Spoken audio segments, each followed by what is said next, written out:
In today's video, I will walk you through how to view USD bank account details on Payoneer. First, open your preferred internet browser. You can use any browser you normally use. Once the browser is open, go to Payoneer and access the login page. Enter your account credentials and sign into your account.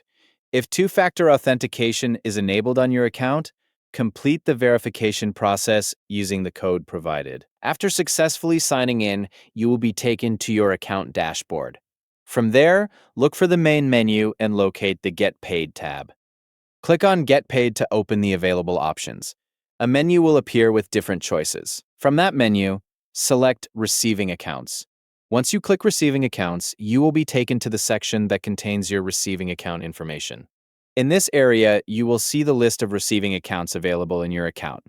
Find your USD receiving account in the list. When you locate it, click on the account to open its details. After opening the account, check the account status. Make sure the status is marked as approved. If the account is showing a pending status instead, you will need to contact Payoneer support before you can continue. If the account is approved, you will be able to view all of the available account details. The information displayed may include the bank name, bank address, routing or ABA number, and account number. Review the details shown on the screen.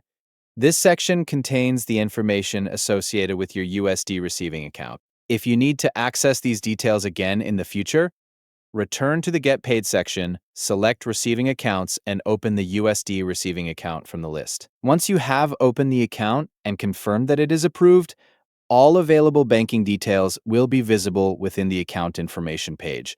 That's all there is to it. By following these steps, you can view your USD bank account details on Payoneer directly from the Receiving Accounts section of your account. Thank you for watching.